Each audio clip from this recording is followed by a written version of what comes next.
એની નવી પ્રેક્ટિસ.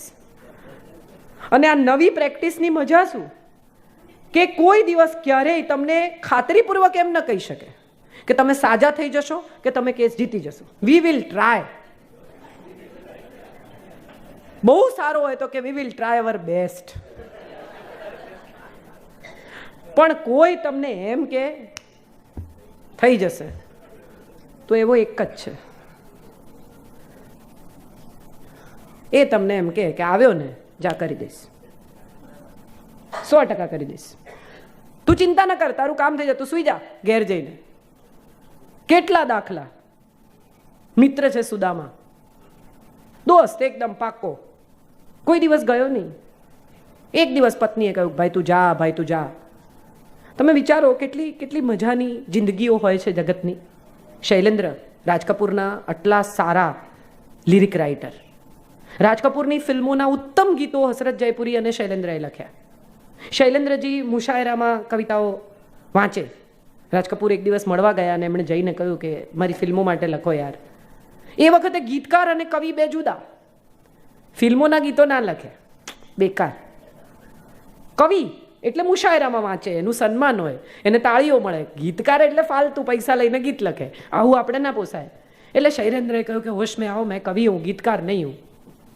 ભલે. રાજ કપૂરે એક કાર્ડ આપ્યું અને કહ્યું કે ભાઈ કોઈ દિવસ જિંદગીમાં જરૂર પડે, ઈચ્છા થાય, મળવાનું મન થાય તો આવજે. એ પછી શૈલેન્દ્રની જિંદગી વીતી. લગ્ન કર્યા કમલા નામની બહેન સાથે, જીવન ચાલ્યું, કોઈ બીજો સમસ્યા રહી નહીં. પણ પૈસા બહુ ખૂટે. પરિવાર, છોકરાઓ ધીમે ધીમે વધતું ગયું. મુંબઈ જેવું શહેર. પત્ની રોજ કહે કે પેલું કાર્ડ છે રાજ કપૂરનું, આટલું તમને કીધું પણ જતા નથી. આ સુદામાની પત્ની જેવી કે છે તું વારે વારે કે કૃષ્ણ ઓળખે છે, કૃષ્ણ ઓળખે છે, જા. શૈલેન્દ્રની પત્નીએ કહે કે તું વારે વારે કહે છે રાજ કપૂર આવ્યો તો, રાજ કપૂરે જતો તો છે નહીં, ક્યાંકથી મળ્યું હશે કાર્ડ. એક દિવસ એમને પણ ચીડ ચડી, ઘરમાં બિલકુલ પૈસા નહીં, વરસાદ પડે મુંબઈ શહેરનો, અને ગયા રાજ કપૂરને ત્યાં. જઈને રાજ કપૂરને કહ્યું કે મેં આયા હું, આપને કહા થા કામ લેને કે લીએ. રાજ કપૂરે કહ્યું કે મારી ફિલ્મ પૂરી થઈ ગઈ છે બરસાત, ટાઇટલ સોંગ બાકી છે, લખી શકે? કોશિશ કર સકતા હું, I will try my best. વકીલ જેવું. એટલે એણે કહ્યું અચ્છા ઠીક છે લખ. બહાર બેસાડ્યા, ચા બા પીવડાવી. ખૂબ વરસાદ, પેન્ટ વાળીને આવેલા, આટલું આટલું પાણી. બહાર બેસીને એણે લખ્યું બરસાત મેં હમસે મિલે તુમ સજન, તુમસે મિલે હમ. કવિ કેવી સિચ્યુએશન્સમાંથી ગીત લખી શકે? પીડામાંથી પણ ગીત જન્મે. તીસરી કસમ બનાવી, પૈસા વૈસા ખતમ થઈ ગયા, પોતાના જ લોકો રખડાવે, પોતાના જ લોકો હેરાન કરે, પોતાના જ લોકો મદદ ન કરે, પૈસે ટકે તદ્દન ખુવાર થઈ ગયા. અને જે માણસને એમણે પ્રોડ્યુસર બનાવેલો, એના ઓફિસની બહાર બેસી રહ્યા, ખબર પડી કે અંદર શંકર જયકિશન બેઠા છે. 2.5 કલાક એમને બહાર બેસાડ્યા. આ એ જ લોકો કે જેની સાથે વર્ષો વર્ષ કામ કર્યું. હવે પૈસા નથી, કોઈ નથી. નીકળતી વખતે એક નાનકડી ચિઠ્ઠી લખી, પ્યુનને આપી કે શંકર કે જયકિશન બેમાંથી જે બહાર નીકળે એને આપી દેજે. ચિઠ્ઠીમાં શું લખ્યું? છોટી સી એ દુનિયા પહેચાને રાસ્તે હૈ, તુમ કભી તો મિલોગે, કहीं તો મિલોગે તો પૂછેંગે હાલ. આ મજા છે. તો સુદામા જેવો મિત્ર ત્યાં પહોંચે છે, માંગી શકતો નથી, પૈસા નથી, કશું નથી. પત્નીએ ધકેલ્યો છે, આવ્યો છે બિચારો, પણ કહી શકતો નથી કે મને પૈસા જોઈએ છે, મને કંઈક મદદ કર. આવું તો બોલાતું નથી મોઢામાંથી. અજાચક બ્રાહ્મણ છે.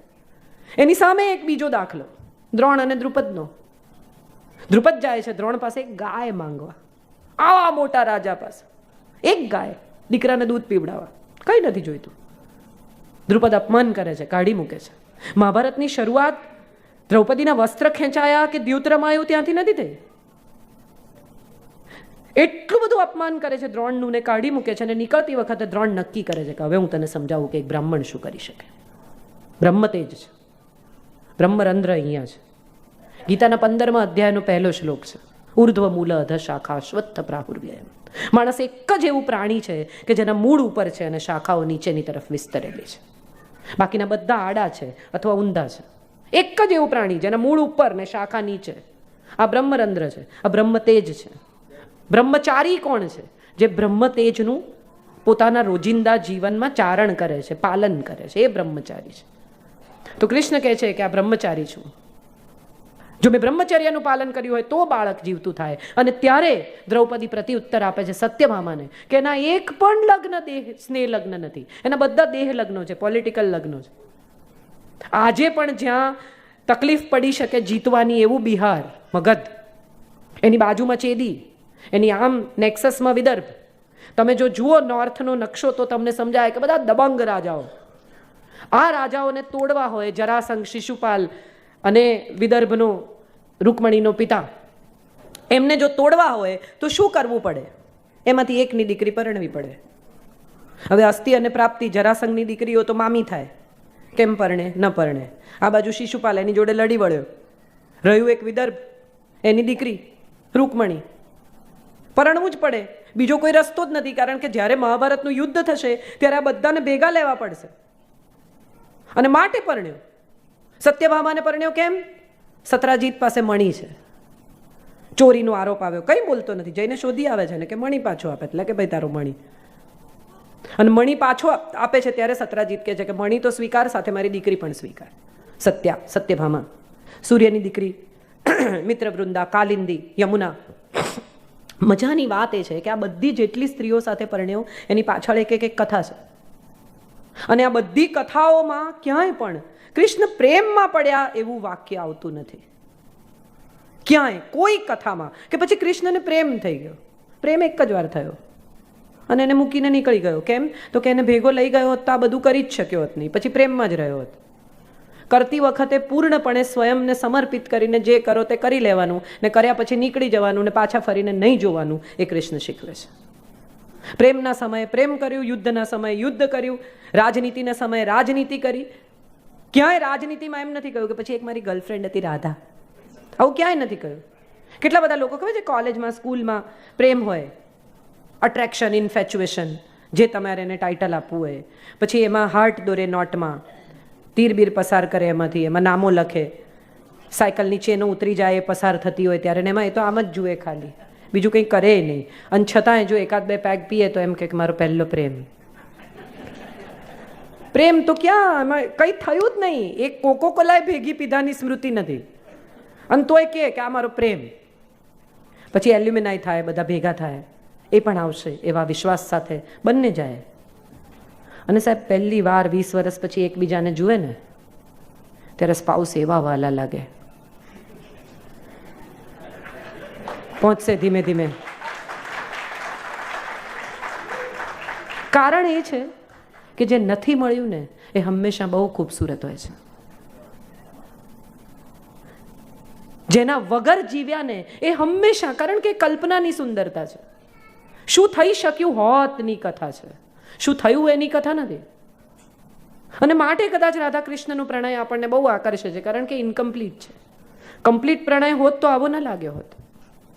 અને માટે રૂકમણી અને સત્યભામા બંને ઊભા છે ત્યારે દ્રૌપદી કહે છે કે એક પણ લગ્ન સ્નેહ લગ્ન નથી, એના બધા દેહ લગ્નો છે. અને આ મારાથી વધારે કોણ સમજે છે? તમે સમજો, કૃષ્ણ અને દ્રૌપદીની પીડા સિમિલર છે. જે ચાહ્યું તે મળ્યું નથી, જે મળ્યું તે માણવું પડ્યું છે. આ જિંદગીની બહુ મોટી પીડા હોય છે. અને છતાંય કૃષ્ણને તમે ક્યાંય ફરિયાદ કરતા નથી જોતા. તમે વિચારો, અત્યારે આ બધી ગર્ભ સંસ્કારની કથાઓ, આપણે કેટલી બધી ક્લાસીસ ચાલે ને, આમ થાય ને પેલું થાય ને, ગર્ભ સંસ્કાર શીખવાડે. કૃષ્ણની માએ કેવા ફફડતા જીવે 9 મહિના કાઢ્યા હશે. એના ગર્ભમાં તો ભય સિવાય કંઈ નથી. 7 બાળક જેના મારી નાખ્યા છે નજર સામે, એ માએ 8મી પ્રેગ્નન્સી કેવી વિતાવી હશે. રોજ સવારે ઉઠીને એમ થાય માર નાખશે. અને ભયનું સંતાન કેવું નિર્ભય છે સાહેબ.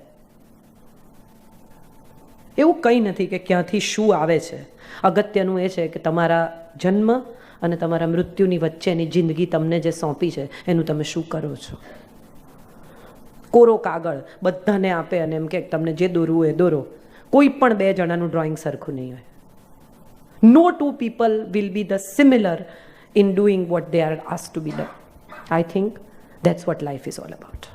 કોઈની જિંદગી સરખી નથી હોતી. આપણને બીજાની સરખામણીએ આપણું દુઃખ વધારે લાગે છે અને સુખ ઓછું લાગે છે.